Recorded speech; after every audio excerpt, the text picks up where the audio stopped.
What is up, DS3 TV? We are back for another video. This one is World War I, 1914, Epic History TV. I know that we probably watched this one on the other channel, but I did not. I lost that video, so we're gonna watch it on this channel right now. And let's get into it. Also, yeah, let's get into the video. Don't have too much to say before this one, because kind of forgot a lot about it. Maybe I'll probably get reminded when I start. I'll probably get reminded about it as soon as it starts. But yeah, so let's get into the video. Also, subscribe to the channel. I want to get 1,000 subscribers before Valentine's Day. And also, yeah, you can put what video that you want me to react to in the comment section of this video, and I will watch it. So let's get to the video and play.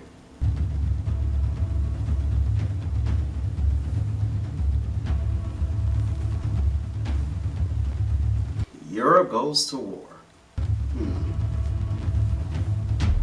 1914. The great powers of Europe are divided into two rival alliances. The Triple Entente, France, Britain, and Russia, united by fear and suspicion of Germany, Europe's new strongest power. And the Triple Alliance, Germany, which fears encirclement by its rivals, Austro-Hungary, clinging on to a fragile empire, and Italy, seeking gains at French expense. The spark comes on the 28th of June in the city of Sarajevo.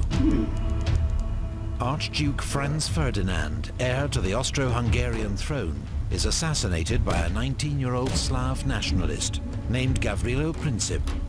Austro-Hungary accused... I do remember this part of learn about the World War. Accuses its Balkan rival Serbia of having aided the assassin and sends an ultimatum demanding humiliating concessions.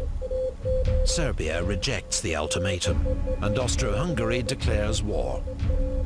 Within hours, Austrian forces are shelling Belgrade. The Russian Tsar, Nicholas II, feels honor-bound to defend Serbia, a fellow Slav nation, and orders the Russian army to mobilize. German Emperor Wilhelm II has promised his support to Austro-Hungary. He and his generals see conflict with Russia as inevitable, and the sooner the better, as Russian strength grows year on year. Russian mobilization is used to justify German mobilization, followed by a declaration of war on Russia. Germany knows war with Russia means war with Russia's ally, France. It has developed the Schlieffen Plan to meet this threat of a war on two fronts. First, its armies will advance rapidly through neutral Belgium to encircle and destroy French armies near Paris and win a quick victory. Then its forces can move east to deal with Russia, whose huge army will take much longer to mobilize. And so Germany declares war on France. 6 million men are now marching to war across Europe. Italy, however, remains neutral. The terms of the Triple Alliance don't bind it to join an offensive war. The United States also declares its neutrality. President Wilson and the American public have no desire to get entangled in Europe's war. Britain is France's ally, but at first it's not clear if it will join the war against Germany. But when German troops invade Belgium, whose neutrality Britain has guaranteed, an ultimatum is sent from London to Berlin, demanding they withdraw. It's ignored, and Britain declares war.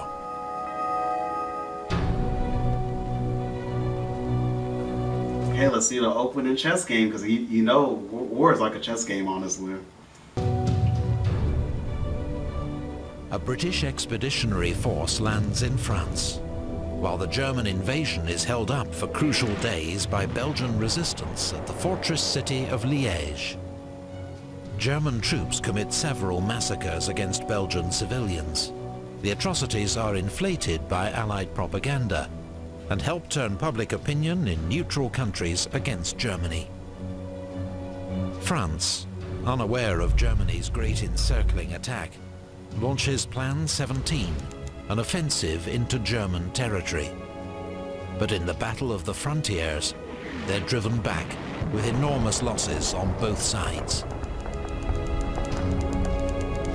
The British Expeditionary Force clashes with the German army at Mons, but the British are heavily outnumbered and soon join the French in retreat.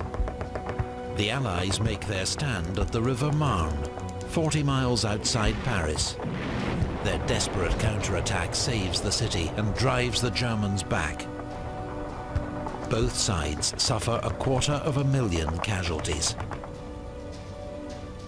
The race to the sea begins as both sides try to outflank each other to the north.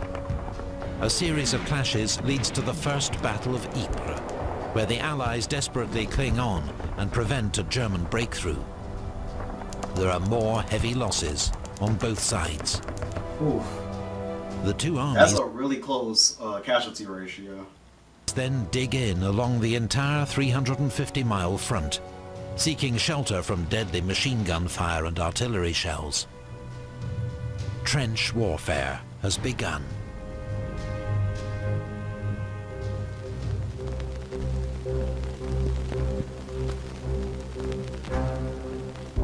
British warships win the first naval battle of the war at Heligoland Bight, sinking 3 German cruisers. Britain has the most powerful navy in the world, 29 modern battleships to Germany's 19. They now impose a naval blockade on Germany, preventing contraband goods, including food, from reaching it by sea.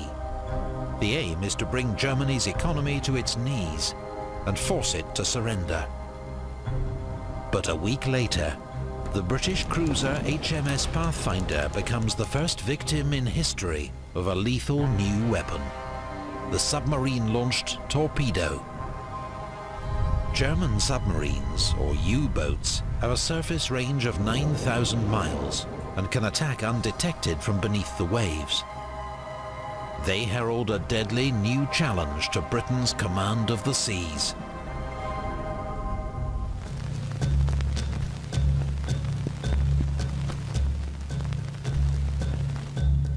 On the Eastern Front, Russian armies invade East Prussia, but they blunder into disaster at the Battle of Tannenberg, where General von Hindenburg and his Chief of Staff, Erich Ludendorff, mastermind a brilliant German victory, taking 90,000 prisoners and destroying an entire Russian army.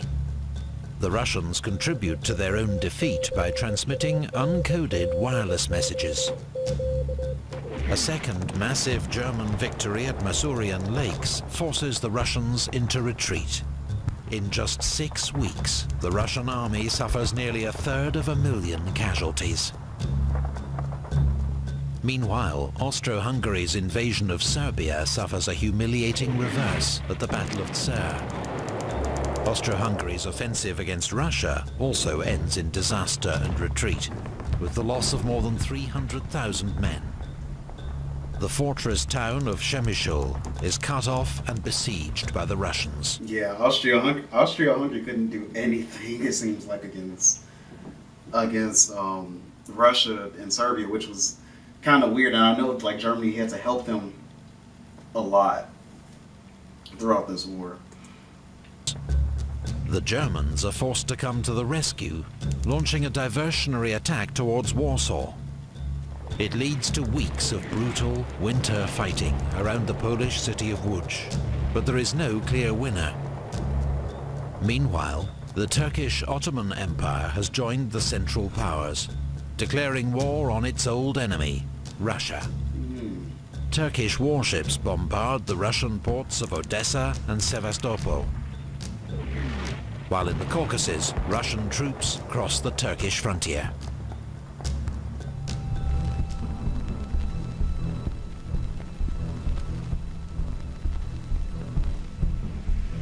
Beyond Europe, the war rages on the world's oceans and in far-flung European colonies.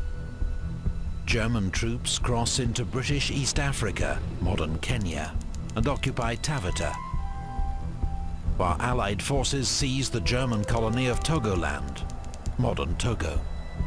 But British forces invading German Cameroon are defeated at Garoua and Nsangakong, while a 3,000-strong force attacking German Southwest Africa, modern Namibia, is captured at Saint-Fontaine.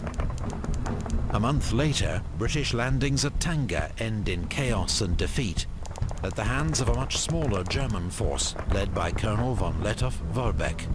Okay. Cut off from Germany, Lettow-Vorbeck goes on to wage a highly successful guerrilla war against the Allies, tying down huge numbers of troops. In Asia, Japan honors its treaty with Britain and declares war on Germany.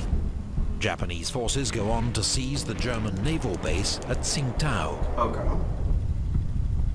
The German colonies of Samoa and New Guinea surrender to troops from New Zealand and Australia. But in the Pacific, off the coast of Chile, German Admiral von Spee's powerful East Asia squadron sinks 2 British cruisers at the Battle of Coronel. Both ships are lost with all hands. 5 weeks later, he runs into a British naval task force at the Falkland Islands. 4 of the 5 German cruisers are sunk. Von Spee goes down with his flagship.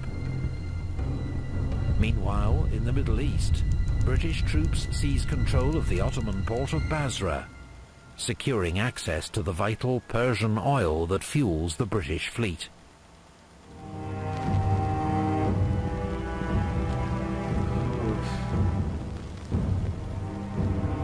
That winter, Austrian troops finally capture Belgrade. But the Serbs then counterattack and drive them back once more. The fighting in Serbia has already cost around 200,000 casualties on each side. In the North Sea, German warships mount a hit-and-run raid against English coastal towns, shelling Hartlepool, Whitby and Scarborough, and killing more than 100 civilians. On the Western Front, the French launched their first major offensive against the German lines. But the First Battle of Champagne leads to small gains at a cost of 90,000 casualties. While in the Caucasus, an Ottoman offensive through the mountains in midwinter ends in disaster at Sarikamish. Turkish casualties total 60,000, many frozen to death. I would imagine because they're not as used to the cold as the Russians are. On the Western Front, that first Christmas is marked in some sectors by a short truce and games of football in no man's land. I heard about that too. The killing zone between the trenches.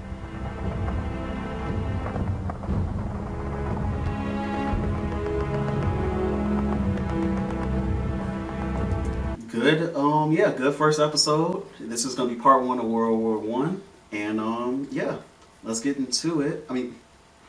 Let's get into the next video. See you guys then. Talk to you guys in the next video, and subscribe to the channel. I want to get 1,000 subscribers by Valentine's Day, and also you can give me things too. You can suggest things for me to react to in the comment section, and talk to you guys in the next video, and peace.